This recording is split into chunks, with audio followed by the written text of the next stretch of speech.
പ്രകൃതി ദുരന്തങ്ങൾ തുടർക്കഥയായ കേരളത്തിൻ്റെ തൊട്ടടുത്ത് നിൽക്കുന്ന സംസ്ഥാനമായ കർണാടകയിലെ ഷിരൂരിനെ ഓർമ്മിപ്പിക്കുന്ന ഒരു കാഴ്ചയാണ് കണ്ണൂർ ജില്ലയിലെ ഇരിട്ടിയിലെ എൻ്റെ പിന്നിൽ നിൽക്കുന്ന ഈ കുന്നിന് പറയാനുള്ളത്. ഷിരൂരിൻ്റെ സമാനമായ ഒരു ദുരന്ത സാഹചര്യമാണ് ഇപ്പോൾ നമ്മൾ കണ്ടുകൊണ്ടിരിക്കുന്നത്.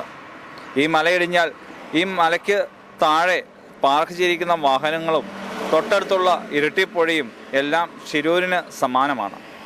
നമുക്ക് ഈ കാഴ്ചകളൊന്ന് വിശദമായി കാണാം.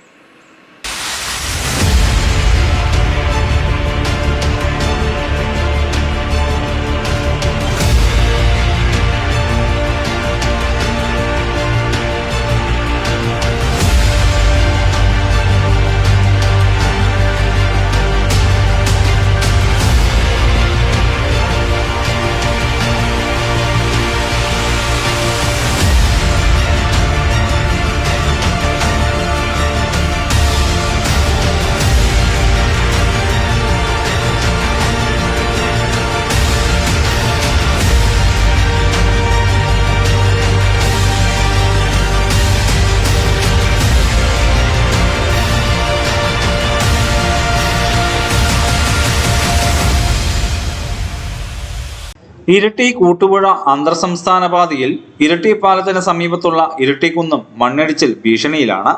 കഴിഞ്ഞ ദിവസങ്ങളിൽ പെയ്ത കനത്ത മഴയിൽ 3-ലധികം സ്ഥലങ്ങളിലാണ് ചെറിയ തോതിൽ മണ്ണിടിച്ചിൽ സംഭവിച്ചിരിക്കുന്നത്. ഇടിഞ്ഞു വീണ മണ്ണ് ഓവുചാലിൽ വീണതോടെ മഴവെള്ളം റോഡിലൂടെയാണ് ഒഴുകുന്നത്. ഒരാഴ്ച മുൻപാണ് ഓവുചാൽ വൃത്തിയാക്കുന്ന പ്രവൃത്തി പൂർത്തിയായത്. റോഡ് നവീകരണത്തിന്റെ ഭാഗമായി ചെത്തിയിറക്കിയ കുന്നിന്റെ മുകൾ ഭാഗമാണ് ഇടിഞ്ഞിരിക്കുന്നത്. ഇനിയും ഇതുപോലെ മഴ തുടർച്ചയായി പെയ്താൽ കൂടുതൽ മണ്ണിടിച്ചിൽ ഉണ്ടാകുമോ എന്ന ആശങ്കയിലാണ് യാത്രക്കാരും പ്രദേശവാസികളും. നിരവധി വാഹനങ്ങൾ കടന്നുപോകുന്ന റോഡിൽ മണ്ണിടിച്ചിൽ ഉണ്ടായാൽ അപകട സാധ്യത കൂടുതലാണ്. കുന്നിന്റെ താഴെ വാഹനങ്ങൾ പാർക്ക് ചെയ്യരുത് എന്ന് പായം പഞ്ചായത്ത് നിരോധിച്ചിട്ടും നിരവധി വാഹനങ്ങളാണ് കുന്നിന്റെ താഴെ ഇപ്പോഴും പാർക്ക് ചെയ്തു പോരുന്നത്. ഇപ്പോൾ മഴ മാറി നിൽക്കുന്നതാണ് കുറച്ചെങ്കിലും ആശ്വാസം നൽകുന്നത്. ഇരിട്ടി പാലം മുതൽ റെസ്റ്റ് ഹൗസ് വരെയുള്ള ഭാഗങ്ങൾ മണ്ണിടിച്ചിൽ ഭീഷണി നിലനിൽക്കുന്ന പ്രദേശമാണ്. അടിയന്തര സുരക്ഷാ നടപടി സ്വീകരിച്ചില്ലെങ്കിൽ ഓരോ മഴക്കാലവും ഭയത്തോടെ വേണം യാത്രക്കാർ ഇതുവഴി പോകേണ്ടത്. ഓരോ മഴക്കാലങ്ങൾ വരുമ്പോഴും ഇരട്ടിക്കാരുടെ ഉറക്കം കെടുത്തുന്ന ഇരട്ടിക്കുന്നിൻ്റെ ഇന്നത്തെ അവസ്ഥയ്ക്ക് ഒരു മാറ്റം അനിവാര്യമാണ്.